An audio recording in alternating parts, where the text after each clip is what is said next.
Hello friends, welcome to my channel, YouTube channel Bhavyoday channel परिवार। आज यदि आप हमारे चैनल पर नए हैं तो हमारे चैनल को जल्दी से जल्दी सब्सक्राइब करें, लाइक करें और शेयर करें। अभी हमने पिछली वीडियो में जाना था कि कर्म क्या होते हैं, क्यों हम दुखी रहते हैं। तो कर्म के कारण ही हम दुखी रहते हैं। तो आज का हमारा टॉपिक है कि मनुष्य दुखी क्यों है, जो ह्यूमन लाइफ है वो दुखी क्यों है। जो आज की न्यू जनरेशन है, आप लोगों ने देखा होगा, जो न्यू जनरेशन है, जो 10th 12th के एग्जाम देते हैं या किसी जॉब में आगे नहीं निकल पाते हैं, वो सुसाइड कर लेते हैं। What is the reason of suicide? Suicide क्यों किया लोगों ने? उन्होंने किया दुखी होने के कारण। आज की प्रत्येक व्यक्ति जो है वो दुखी है। क्यों दुखी है? व्यक्ति हमेशा अपनी सोच से ही दुखी रहता है। कुछ लोग इसलिए दुखी हैं कि मैं काला हूं, कुछ लोग इसलिए दुखी हैं कि मुझे चश्मा नहीं लगा। हाँ, बहुत से लोग हैं जो दुखी होते हैं कि मुझे चश्मा क्यों नहीं लगा। कुछ लोग इसलिए दुखी हैं कि उनके सर पर बाल नहीं है। कुछ लोग इसलिए दुखी हैं क्योंकि वो गरीब हैं। कुछ लोग इसलिए दुखी हैं कि उनको टाइम नहीं है। कोई गरीब है तो उसके पास पैसा नहीं है, और जो पैसे वाले हैं तो उनको शांति से रोटी खाने का भी समय नहीं है, भोजन करने का भी समय नहीं है। आप लोगों ने अभी देखा होगा, बहुत करंट टॉपिक जो भी चल रहा है, रामायण है, कृष्णा जैसे कि चल रहा है, उसमें आप लोगों ने देखा होगा जो द्वारिकाधीश के कृष्ण जी के जो मित्र थे सुदामा जी, वे कितने निर्धन थे। कहने को तो ब्राह्मण थे, लोग बोलते हैं उनके में बोलते हैं ब्राह्मण देवता है, लेकिन उनका नियम था कि वो प्रतिदिन केवल 5 घर से ही भिक्षा मांगेंगे। अब कुछ लोग उनको देख करके दरवाजे बंद कर लेते थे, कुछ लोग उनको देख करके उनका हंसी मजाक उड़ाया करते थे, और कुछ लोग तो उनको भगा देते थे, उनका तिरस्कार करते थे। वे कितने दिन तक, उनकी 4 पुत्र थे, वे बेचारे पानी पी पी करके अपने रात काटते थे, अपना दिन व्यतीत करते थे। सोचिए, जरा कल्पना कीजिए कि 4 5 दिन तक कोई व्यक्ति खाना नहीं खा रहा है और बिना पानी के रह रहा है। लोग कहीं एक जगह वो भिक्षा मांगने के लिए गए तो उन्होंने बोला कि सामने के घर में भंडारा चल रहा है, वहां पर जाओ तो तुमको नई धोती मिल जाएगी और भिक्षा भी मिल जाएगी। तो उन्होंने बोला कि नहीं, मेरा नियम है कि मैं प्रतिदिन केवल 5 ही घर से भिक्षा लूंगा, अन्यथा मैं नहीं जाऊंगा। और वे घर लौट जाते हैं। कितने संतुष्ट रहते थे वे, कितना समता उन्होंने धारण की थी कि इतना सब कुछ होने के बाद भी वे अपने मन में धैर्य रखे हैं, संयम रखे हैं। क्यों? क्योंकि उनको लालच नहीं था, उनको किसी चीज का लालच नहीं था। जो है सो है। देखिए, हमने जैसे कर्म किए उसको उनको भोगना पड़ेगा। तो उन्होंने जिस प्रकार से कर्म किए थे उनने भी वैसा भोगा। वे शांति रखते थे। आपने देखा होगा, इतने बड़े कृष्ण जी महाराजा श्री कृष्ण के मित्र थे और उनके पास वो गए, फिर भी जाने के बाद भी उन्होंने उनसे एक शब्द नहीं बोला कि मेरे घर में खाने को नहीं है, मेरा घर टूटा फूटा है, मेरे पास कपड़े नहीं है पहनने को, या मेरे पास कुछ नहीं। उन्होंने कुछ भी नहीं बोला। क्या मांगने की जरूरत है? भगवान जो होते हैं वो बिना मांगे ही देते हैं। मैं आज आपको इस वीडियो के माध्यम से एक छोटी सी बात बताना चाहूंगा। हम भगवान के पास जाते हैं तो हम क्या बोलते हैं? भगवान मुझे ये दे दो, मुझे वो चाहिए, मैं जल्दी से ऐसा करूं, मैं जल्दी से। नहीं, मुझे ये सब भगवान से नहीं मांगना है। ध्यान रखना फ्रेंड्स, मैं आपको आज एक बहुत अच्छी बात बता रहा हूं। आप यदि भगवान के दरबार में, दरबार ही कहेंगे क्योंकि वो तीनों लोकों के महाराजा हैं, इसलिए हम दरबार ही कहेंगे। आप यदि भगवान के दरबार में, भगवान के सामने यदि भक्त बन करके जाएंगे तो त्रिलोक की संपत्ति आपकी हो सकती है।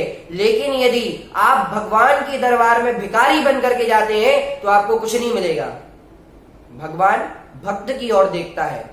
भक्त बन करके जाइए, आपको सब कुछ मिलेगा। आपने वो भजन सुना होगा, भगत के वश में है भगवान। क्यों?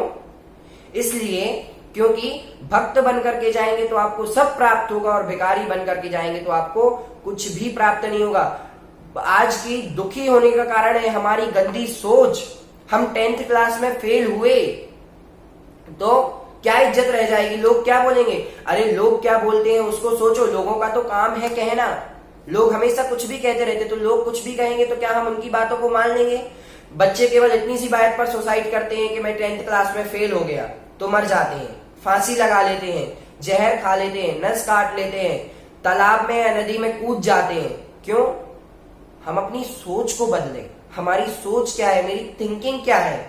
हम अपनी सोच को अच्छा रखेंगे तो हमेशा अच्छे लोगों की संगति करें, लोगों से अच्छे जो लोग हैं, जो हमारे धर्म से जुड़े, जो भगवान है उनकी भक्ति करें। इससे क्या होगा, हमारे अंदर पॉजिटिविटी आएगी और अपनी जो नकारात्मकता है उसको दूर करें और सकारात्मकता को ग्रहण करें। आपने देखा होगा एक नन्ही सी चींटी जो होती है वो बार बार दीवार पर चढ़ती है और बार बार दीवार से फिसल जाती है। नन्हा सा दाना लेकर के नन्ही सी चींटी जब ऊपर चढ़ती है तो 100 बार फिसलती है, लेकिन फिर भी वो कभी हार नहीं मानती, और हार नहीं मानती इसी के कारण वो हमेशा सफल होती है। हम भी हार क्यों माने? हाँ, मैं एक बार 10th क्लास में फेल हुआ, मैं 12th क्लास में फेल हुआ, मेरे नंबर कम आए, कोई बात नहीं। क्या आगे हमारी जिंदगी खत्म हो गई क्या? मेरी लाइफ का एंड आ गया क्या? नहीं, आज हमारी लाइफ तो अभी स्टार्ट हुई है। हम अभी 10th क्लास को पास किए, कोई बात नहीं। आप 10th में सप्लीमेंट्री आई, आप सप्लीमेंट्री से पास हुए, कोई बात नहीं। आगे हमारे पास मौका है 12th क्लास का, कि हम 12th क्लास में कितनी में। हाँ, आप सचेत हो जाइए। जैसे कि छोटा सा बच्चा होता है, उससे माँ बोलती है कि आग के पास नहीं जाना, ताता है, लेकिन बच्चा नहीं मानता। जब बच्चा आग के पास जाता है और उसको टच करता है और जल जाता है, तब उसके बाद बच्चे को समझ में आता है कि हाँ, आग से दूर रहना है, क्योंकि वो गर्म रहती है, वो ताता होती है, वहां पर ताता होती है ना। इसलिए हम भी आगे के लिए सतर्क हो जाए। आज मैंने पढ़ाई नहीं की, हाँ, मैं पढ़ाई नहीं कर पाई, ये कारण था, ये रीजन था, मैं इसके कारण पढ़ाई नहीं कर पाया, या मैंने मस्ती बहुत ज्यादा की, मैंने कोचिंग्स को बंक किया, मैंने स्कूल को बंक किया। हाँ, आज हम क्या कर सकते हैं, उस पर हम सुधार लाएं। हम सुधारें कि हम अब और कड़ी मेहनत करेंगे और अच्छी मशक्कत करेंगे और 12th क्लास में फर्स्ट डिवीजन से पास होंगे। ऐसी सोच क्यों नहीं ला सकते हम? हाँ, ला सकते हैं हम ऐसी सोच। आप अपने आप को हमेशा पॉजिटिविटी से भरें। लोग बोलते हैं be positive, be positive, be positive. हमेशा अपने आप को पॉजिटिविटी से भरें और नेगेटिविटी को अपने अंदर से दूर करें। हम अपनी सोच को बदल सकते हैं, हम किसी इंसान को नहीं बदल सकते। हाँ, मेरा फ्रेंड था, कुछ बच्चे बोलते हैं मैं 10th क्लास में फेल हो गया, 12th क्लास में फेल हो गया, मेरे फ्रेंड्स ऐसा कहेंगे, मेरे फ्रेंड्स। अरे भाई, आपके दोस्त ने तो जब आप फर्स्ट या सेकंड क्लास में थे तब आपकी फर्स्ट आने पर तारीफ भी की थी, और जब आप 10th क्लास में फेल हुए तो उस टाइम आपकी इंसल्ट भी की थी। वो तो कहेंगे, हम उनको नहीं बदल सकते कि आप हमारी इंसल्ट ना करें या ये हमारी इंसल्ट। हम उनको नहीं बदल सकते, हम अपने आप को बदल सकते हैं, अपनी सोच को बदल सकते हैं। यदि हम स्वयं ही इंसल्टिंग, गिल्टी फील करेंगे तो ये तो बेकार बात है, खराब बात है। हम अपने आप में अच्छा सोचें, दूसरों को बदलने का ना सोचें, हम अपनी सोच को बदलना सोचें कि हम अपनी सोच को कैसे बदल सकते हैं। हम दुखी हैं कि हम आर्थिक रूप से गंभीर हैं, हमारी फाइनेंशियल कंडीशन ठीक नहीं है, कोई दुकान धंधा नहीं है, कोई बात नहीं।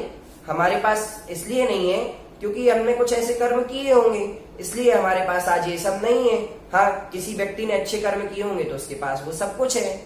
तो हम उसमें समता धारण करें। हम देख देख करके दूसरों को जलते हैं, जेलस फील करते हैं। क्यों? क्या आपके जलने से कुछ हो जाएगा?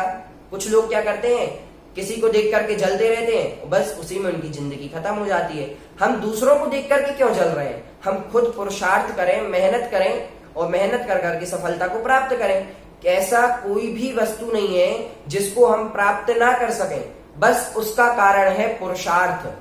हम पुरुषार्थ करें, मेहनत करें, मशक्कत करें, दिन रात अपने आप को स्ट्रगल करें। स्ट्रगल तो आप लोग जानते होंगे, मेहनत करें, स्ट्रगल करें, तो हम उस चीज को पा सकते हैं, उस चीज को प्राप्त कर सकते हैं। ऐसी कोई भी चीज नहीं है जो हम प्राप्त ना कर सकें। आप लोगों ने वो कविता सुनी होगी, कोशिश करने वालों की कभी हार नहीं होती। तो हम हमेशा हमारी कोशिश जारी रखें, हम दुखी ना हो। हम अपने आप में ही सोच सोच कर दुखी हो रहे हैं। क्यों? वो कोई फ्रेंड था, उसने हमको धोखा दे दिया, मैंने उसके साथ सच्ची मित्रता निभाई, लेकिन उसने मेरे साथ कुछ भी नहीं निभाया। उसका काम होते ही वो मुझे छोड़ करके चला गया, तो हम उसी को सोच सोच करके रो रहे हैं। क्यों? क्या संसार में, दुनिया में फ्रेंड्स की कमी हो गई क्या? हम नए फ्रेंड भी बना सकते हैं। हम उसी को सोच करके दुखी क्यों हो? नहीं, हम उसको सोच करके दुखी नहीं होंगे। वो आया और चला गया। जैसे कि हम कभी ट्रेन में बैठते हैं तो देखते हैं, मान के चलो मैं सागर से जयपुर जा रहे हैं, तो सागर से जयपुर जाने के बीच में हमारे लिए गुना भी आएगा, अशोकनगर भी आएगा, कोटा भी आएगा। तो हम उन स्टेशन पर आए और आकर के आगे चले गए और जयपुर आकर के हमने अपनी मंजिल को प्राप्त कर लिया। तो इसी प्रकार हम सोचे कि किसी फ्रेंड ने मुझे धोखा दिया या किसी व्यापारी ने मुझे व्यापार में धोखा दिया, ठीक है, अब हम उसकी पूर्ति तो कर नहीं सकते, हम उससे तो बोल नहीं सकते, उसको तो पकड़ नहीं सकते, क्या पता वो कहाँ गया या क्या पता क्या रीजन है उसने मुझे छोड़ दिया। कोई बात नहीं, वो आया और चला गया। अपन नए जीवन की शुरुआत करें। नए जीवन की शुरुआत करने के बहुत सारे तरीके हैं। हमें बिजनेस में घाटा हुआ, कोई बात नहीं, हम नया बिजनेस स्टार्ट कर सकते हैं। नया बिजनेस स्टार्ट करने के हमारे पास पैसे नहीं है, हमारी लिमिट नहीं है उतनी, तो हम क्या कर सकते हैं, हम किसी जॉब भी कर सकते हैं, किसी के यहाँ जॉब कर करके कर सकते हैं। बहुत सारे ऐसे लोग हैं जिन्होंने छोटे से लेकर के बड़े को प्राप्त किया है। जैसे वर्तमान में आप देखते हैं हमारे यहाँ के जो प्रधानमंत्री हैं आदरणीय नरेंद्र मोदी जी, वो पहले चाय बेचते थे, फिर धीरे धीरे उन्होंने राजनीति में कदम रखा और आज वो इतने सक्सेसफुल है कि सारे भारत को चला रहे हैं। तो हम भी ऐसा कर सकते हैं, हम केवल हमारी सोच को बदलें। जो हमारी थिंकिंग है, थिंकिंग हमेशा पॉजिटिव ही होनी चाहिए। थिंकिंग आप नेगेटिव थिंकिंग करेंगे, नेगेटिव सोचेंगे तो आप नेगेटिव काम करेंगे। आप पॉजिटिव थिंकिंग करें, पॉजिटिव थिंकिंग, पॉजिटिव सोचें और पॉजिटिव कार्य करें। आप कभी नेगेटिविटी को अपने अंदर से दूर कर दें और पॉजिटिविटी को ग्रहण करें। जैसे एक पौधा होता है, नन्हा सा पौधा होता है, वो कैसे धीरे धीरे धीरे धीरे आगे बढ़ता है। क्या एकदम से बीज लगाएंगे और एकदम से 10 दिन में क्या वो बड़ा विशाल पेड़ का रूप, वृक्ष का रूप धारण कर सकता है? कभी नहीं कर सकता। वो धीरे धीरे धीरे धीरे बढ़ता है। उसमें भी कई बार क्या होता है, उसको गिलहरी खा जाती है या चूहा खा जाता है या कोई बकरी या फिर गाय वगैरह उसको खा लेती है, लेकिन फिर भी वो आखिरी दम तक नहीं तोड़ता है, अपनी दम भी नहीं तोड़ता है। आखिरी में वो धीरे धीरे उसमें से नई पत्तियां आती हैं, नई शाखाएं, जब उसको अपन ऊपर से काट देते हैं ना, तो उसमें और नई 4 शाखाएं आती हैं और वो बड़े वृक्ष का रूप बाद में धारण करता है। इसी प्रकार हम भी करें, हम अपनी सोच को बदलें, अपने अंदर से नेगेटिविटी को निकाल बाहर करें और पॉजिटिविटी को ग्रहण करें और हम कभी दुखी ना हो। बस इसका ध्यान रखना है कि कुछ भी आए, ये तो एक दुनिया का क्रम है, जिससे बोलते हैं ना क्रम, लाइन वाइज लाइन जो चीज आती है। जैसे कहीं जाते हैं तो लाइन वाइज लाइन जाते हैं ना, लाइन वाइज लाइन नंबर लगता है, तो उसी प्रकार से ये जो दुनिया है, संसार है, ये भी लाइन वाइज लाइन आता रहता है और जाता रहता है, आएगा और चला जाएगा। आज का हमारा टॉपिक था कि हम दुखी क्यों रहते हैं। तो आप इसको सोचें, ध्यान से सुने, पूरा वीडियो सुने, उसको स्किप ना करें, पूरा वीडियो सुन करके उसको अपने अंदर में चिंतन करें, उसको सोचें कि हम दुखी आखिर किस बात से हैं और जिस बात से दुखी हैं हम उसको अपने अंदर से निकाल दें और पॉजिटिविटी को सोचें। यदि आप हमारे चैनल पर नए हैं तो हमारे चैनल को सब्सक्राइब करें, लाइक करें, शेयर करें और ढेर सारा प्यार हमें दें। Okay, bye bye.